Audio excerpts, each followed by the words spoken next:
Previdência. O país está com 12 milhões de desempregados. A gente está vivendo agora a pior recuperação econômica da nossa história.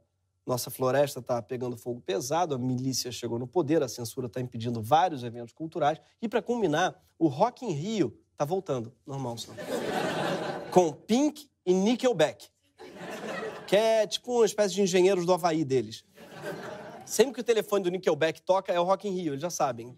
Chama Nickelback, inclusive, porque quando termina o show, você pede o dinheiro de volta. Tipo, me vê meu Nickelback aí.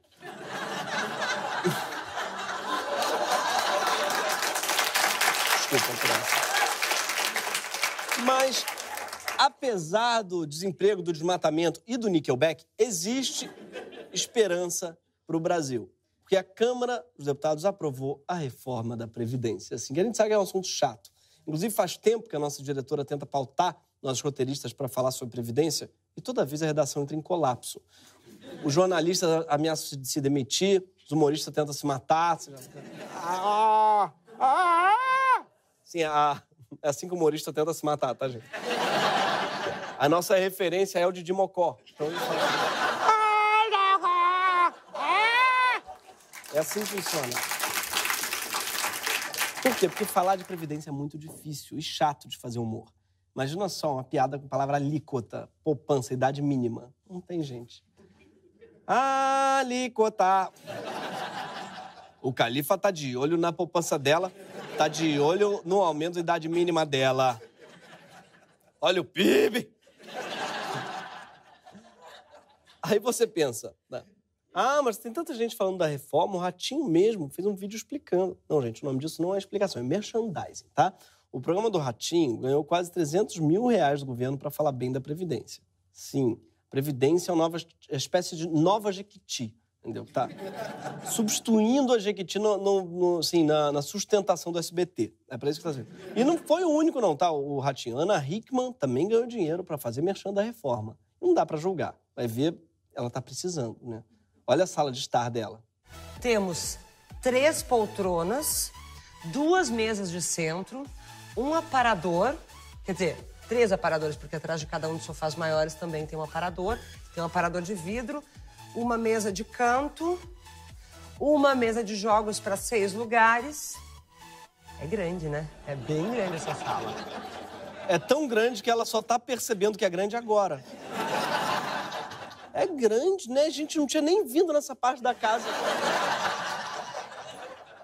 Acho que eu vou adotar uma girafa. Vou caber aqui. Fora que eu não sei vocês, mas eu nunca vi uma casa tão branca. Parece que ela mora dentro de um dente, sabe? Sabe quem não pode sentar nesse sofá? Flávio Bolsonaro.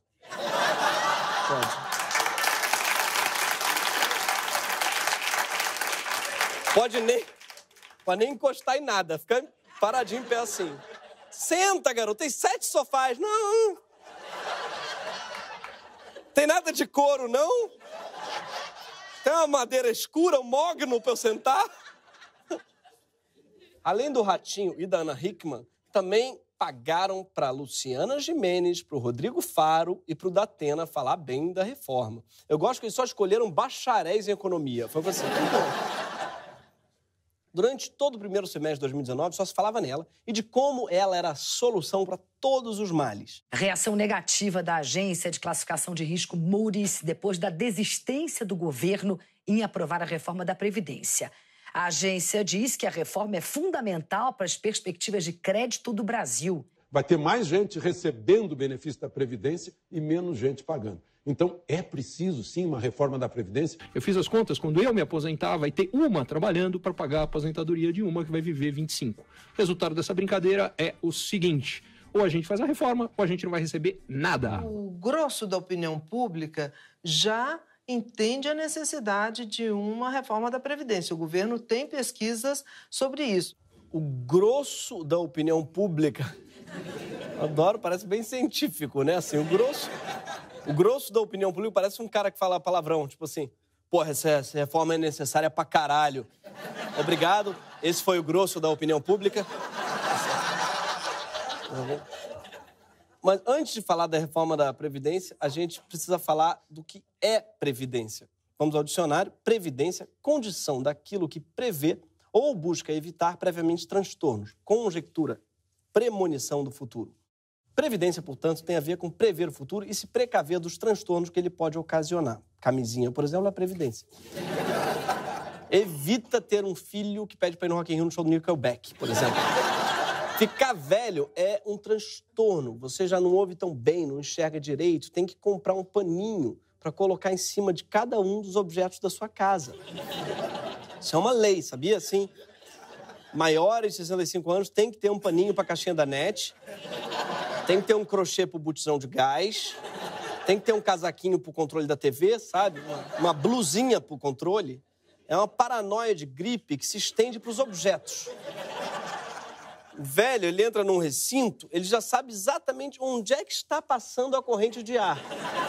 É uma espécie de sexto sentido, assim, sabe, para golpe de ar, para vento encanado, que ele mapeia. Tipo Missão Impossível, que vê aqueles lasers assim. Ele vê aqui a corrente. Tem uma vantagem, claro, a velhice, que é o assento de privada estufado, né? E eu fui comprar um, me disseram que tem que ter 70 anos para comprar. Eles olham a tua certidão. Eu, chato, que eu adoro aquilo. Faz um... É gostoso a beça. A previdência social de um país é um esquema, para quê? Para aliviar os transtornos da velhice. Funciona assim. Quem está trabalhando entrega parte do salário para o Estado, que, por sua vez, usa esse dinheiro para pagar a aposentadoria de quem já não trabalha mais. Você contribui e, se tudo der certo, um dia você terá o seu dinheiro de volta. Você vai ter o seu Nickelback. Tá tudo conectado.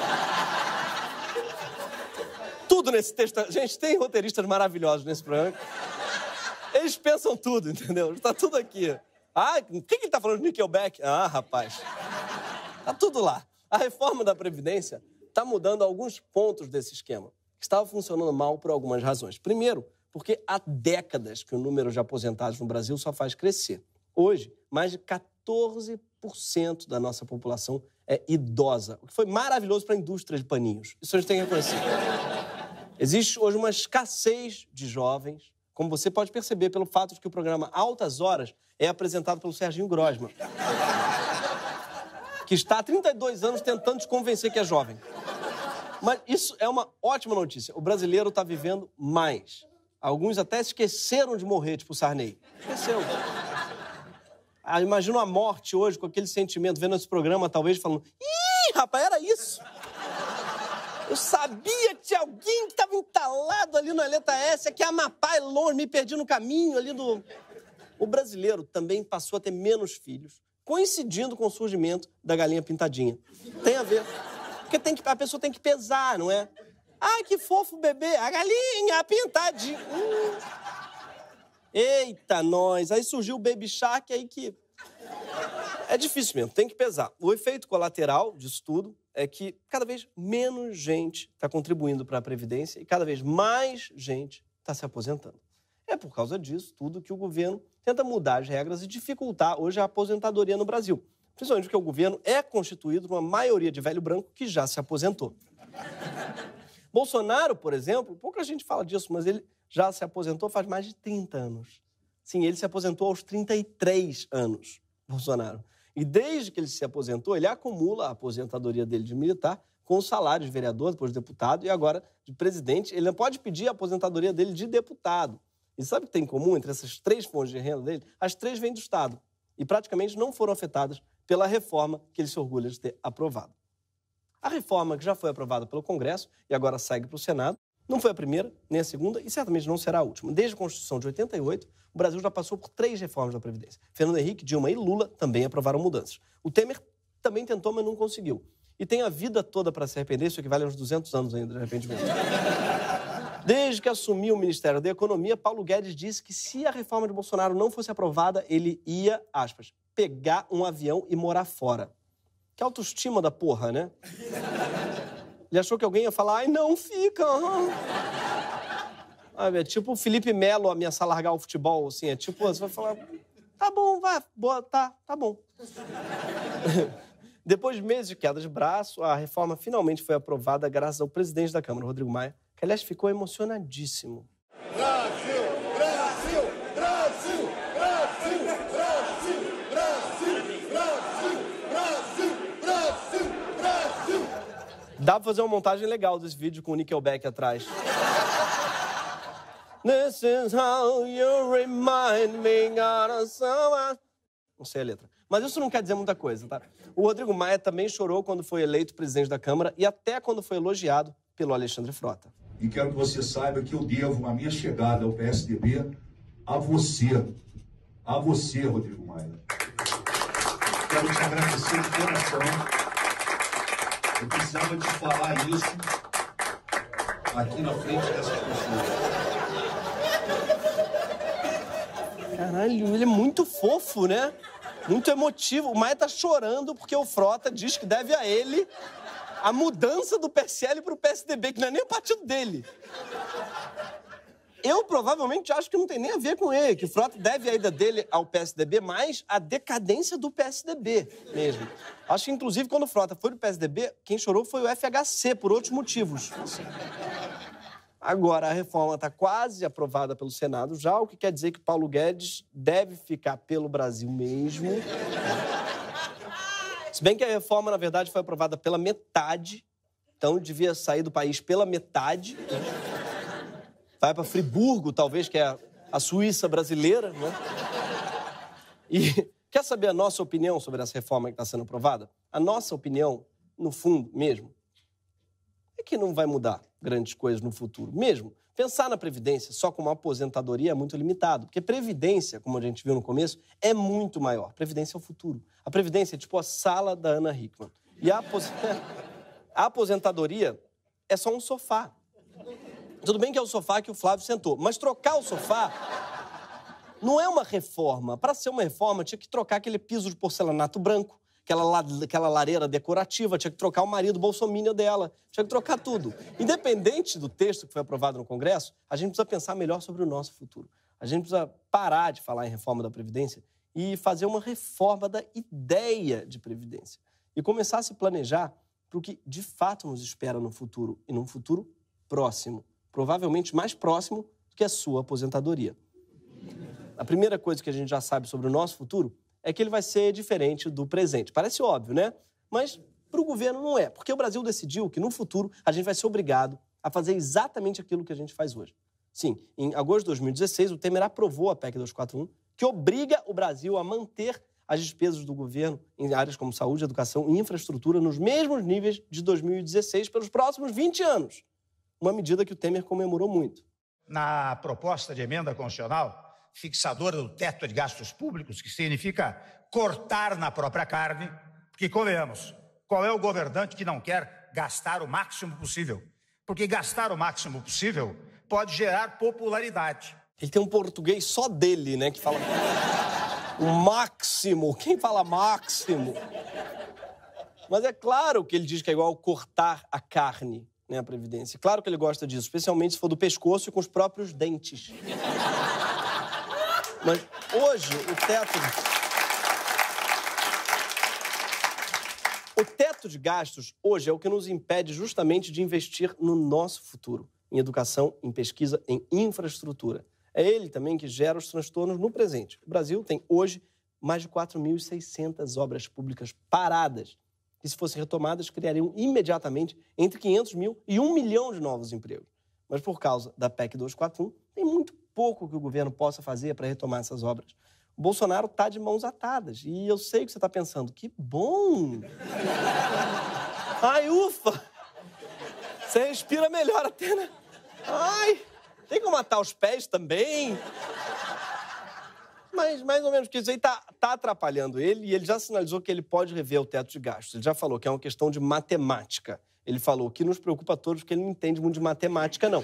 Mas a gente concordou com ele nessa crítica ao teto e queria sinalizar esse momento histórico em que a gente concordou com ele nessa crítica ao teto. Mas não durou muito. No mesmo dia que ele falou isso, Rodrigo Maia e o Paulo Guedes correram para defender o teto e rapidinho o Bolsonaro voltou a defender o teto de gastos. Ou seja, até quando o Bolsonaro calha, por acaso, de estar certo, ele se arrepende rapidinho. Foi sem querer, eu falei errado, eu vi. Foi sem querer, tá ok? Foi sem querer, eu falei sem pensar, eu falei, tá ok? Mas voltando para o real significado de previdência. Outra coisa que a gente tem certeza é que no futuro vai ter muito menos gente trabalhando. Por quê? Porque a tecnologia, os avanços em automação vão acabar com metade dos empregos daqui a 20 anos. E não vai dar nem para o pessoal virar Uber. Porque Uber vai ser a primeira coisa a ser automatizada. O que vai dificultar muito, inclusive na hora de dar nota, né? Não vai dar nota para um robô. Ai, achei meio impessoal, gente, nem cumprimentou. E como não estamos investindo em educação, ciência e pesquisa, não vamos nem ser um país que vai ter lucro com a automação. As empresas que vão automatizar tudo vão estar na Califórnia e na China. E aí sim, o Paulo Guedes vai ter que sair do Brasil para tentar conseguir um emprego. Pelo menos a automação vai ter essa vantagem. A estimativa é de que quase 16 milhões de brasileiros sejam afetados pela automação e vai faltar emprego para muita gente. Até para quem nem imagina, tipo, por exemplo, lutador de MMA. Chomp, what it has to do is get in front and finally we have a connection, but look at Overdrive just pushing Chomp around. It is getting toasty. This is happening right in front of us. 3, 2, 1, we're done. And we have a knockout. Confesso que eu achei meio bom esse efeito da automação na luta livre. Vamos que no futuro o Anderson Silva vai ser substituído pelo nerd da aula de computação? Sabe, em geral com a mesma voz, inclusive. Ah, adorei, papo. Obrigado a Deus. É engraçado, depois eu vi inteiro esse vídeo pra saber qual robô ia ganhar. Vale a pena, eu recomendo, botem no YouTube. E depois você volta a ver MMA, fica meio chato falar, ai, o cara nem solta fogo. Uó. Chato. Odiei, chato. Mas aí você me diz, como é que o país vai aguentar pagar a aposentadoria de todo mundo que é jovem hoje e vai ser velho amanhã, se metade dos jovens de amanhã estiverem desempregados?